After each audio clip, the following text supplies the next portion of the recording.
Hello ladies and gentlemen, welcome to this short guide to adding your own custom character to a medieval Total War mod or game. It doesn't really matter what kind of mod you're using, it's generally all the same files and locations. If there is any changes, they'll only be minor and you should be able to figure it out for yourself. So, we'll get right into this. It's really actually quite easy. I've had multiple requests for this, so I figured I'd get around to doing it. You want to go to your computer here, your local disk, go to your program files. Now you want to scroll down and go to Sega or Steam, depending on whether or not you have the disc version of the game or the Steam version. If you have the Steam version, all you want to do, and the only thing that changes in this, is going through this path here, instead of going through the Sega path. So I'll show for the Steam purposes right here. You want to go to Steam Apps, Common, and then you want to click on Medieval or whatever the hell. You will have it here. I don't have it myself because I have the disc version. Now we'll go back to here, and go through Sega for the disc version. Now, we're right back to where we were through the Steam thing previously, but you want to click on wherever your hell your medieval thing is right now. I've renamed mine Westeros mods, because this is a file where I keep all of my Westeros mods. So, we'll go through this one to begin with. It doesn't matter what one you go through generally, as long as you get to this list here, where you've got data, logs, miles, mods, packs, etc, etc. So, we want to go to mods, or through data now, it doesn't really matter. For the purposes of my channel being the unofficial mod hub for Westeros and all that, we'll go through a Westeros mod. So, let's go to Fire and Blood, something that I've already been editing previously. We want to go to Data. We want to go down to World, Maps, Campaign, Imperial Campaign. Then you want to go down to this file here, double click, open it up, and now you want to scroll down to whatever faction you want to edit and you want your custom character in. We'll go to England or Lannister because they are the first on the list and the easiest to get to. So we'll want to scroll down past all their settlements until we get to the list of generals and characters.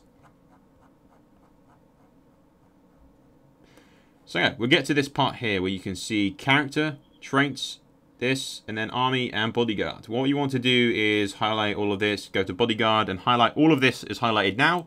Then you want to copy, go here, a paragraph down, and then like that. Make sure there is a space here at all times or the game won't render it as a separate character. So, what you want to do is change your character name to whatever character name you want. It doesn't matter too much as long as it's got two names, really. So, what you want to do now is change it to whatever the hell you want. For the purposes of this, we'll go with Martin and Soul for his surname. You want to keep it as named character. If you want him as the faction leader, keep the leader there, but you just delete it otherwise.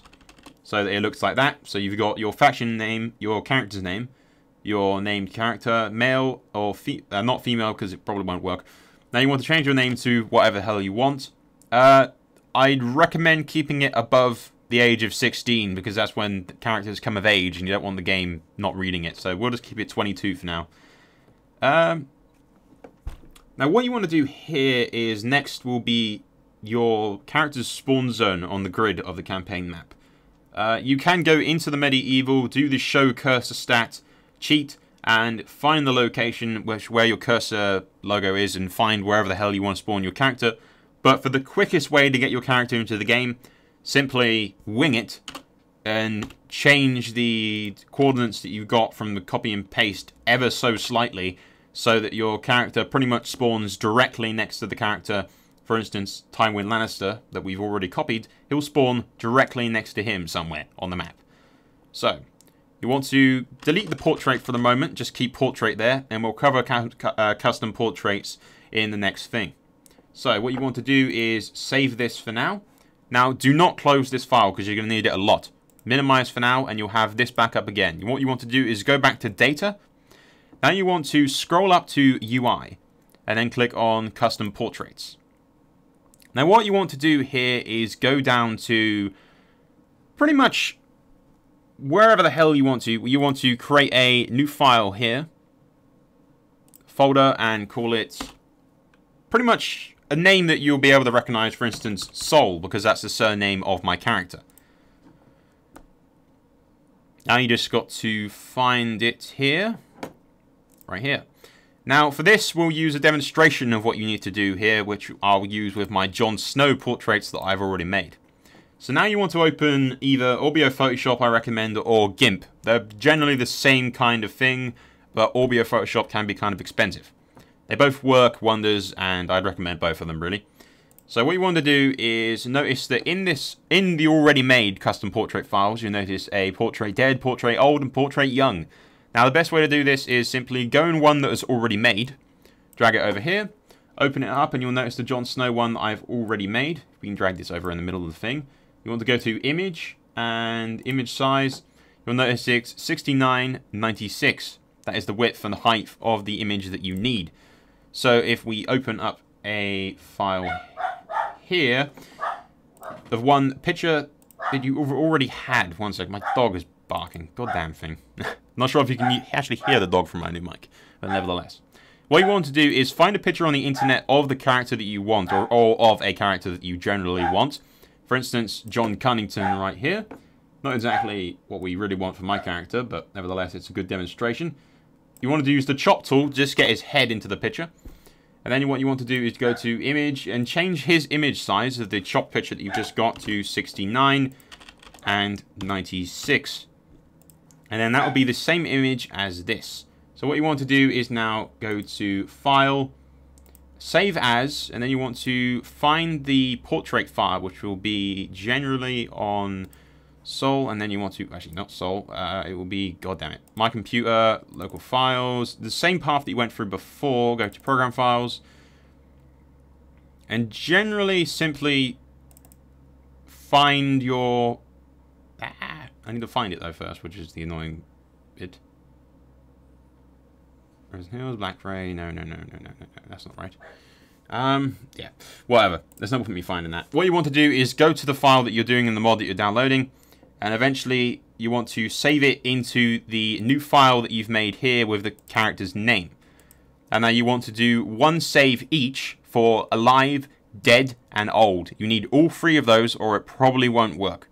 Now, they can all be completely identical. But if you want one to be unidentical for dead, I'll give you a demonstration of what I've already done for dead. As you can see, this is the one that I've already done for Jon Snow, making him look dead. Pretty much just black and white coloring. If you want to know how to make the image black and white, simply click on the image that you want to change, go to Image, Adjust, and this one here, which will change it instantly to black and white, and you want to save that one as the dead file. So you can close this now once you've saved each individual picture that you want for your character's portrait into the file that is set for your character as young, dead, and old. Obviously with the same file names as these to make it pretty much identical. You don't want the file names changed. You want one dead, one old, and one young. It will automatically put it in that order, so you don't have to worry about that. You want them saved as TGA files. If they're not saved as TGA files, they probably will not work. So, you can... Yeah, now that you've done that, you want to remember the name that you've changed your file name to. For instance, mine is Soul. So you want to go to Soul or whatever the hell you changed it to.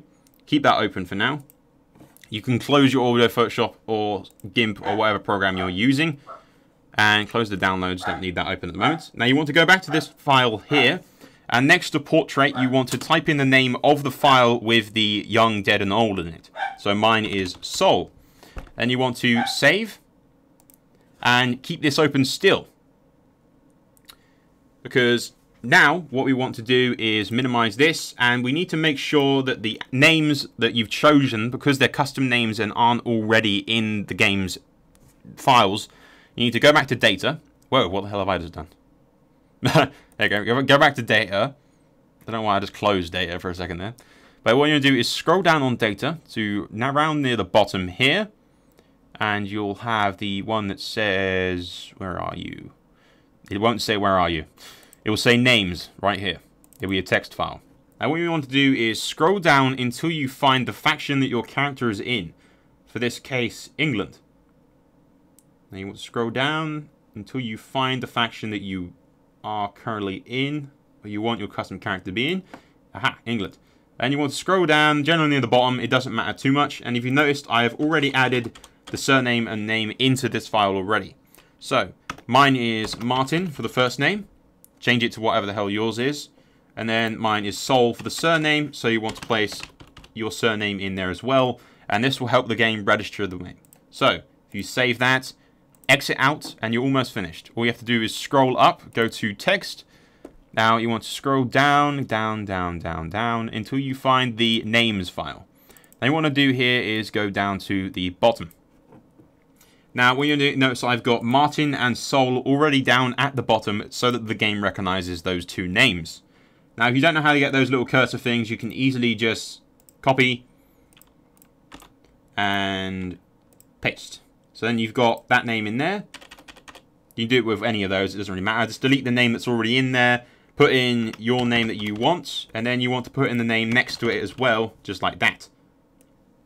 And once you've done that for your first name and your second name of the character, simply save, exit, and then minimize this. Now, once this is on here, you open this again, and you should have your Martin Soul with both of those name files changed that we just did.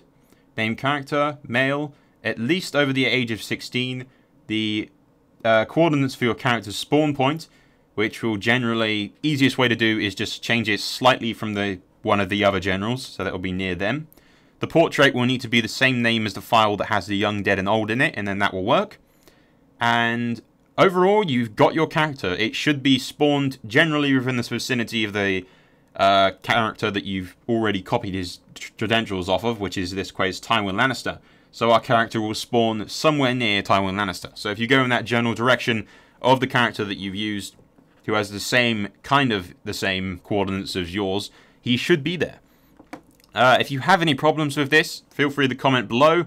I hope this helped. I know I've had a few people asking me how you get around doing this. I try to do it as quickly as I can, in as much detail as I can. Some of it might be a bit confusing, so feel free to comment below and I'll help out as much as I can. Anyway, guys, that's all for now. We will leave it here. So, guys, I hope this you enjoyed this, and I hope it was helpful. If it should work in theory, and it works for me, and as long as you followed all the steps, it should work. So, guys, that's all for now.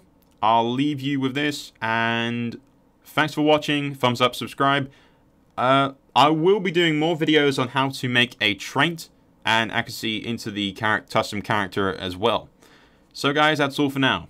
I'll put an annotation somewhere on the screen leading to the custom traits and etc, etc. That's all for now. Soul out.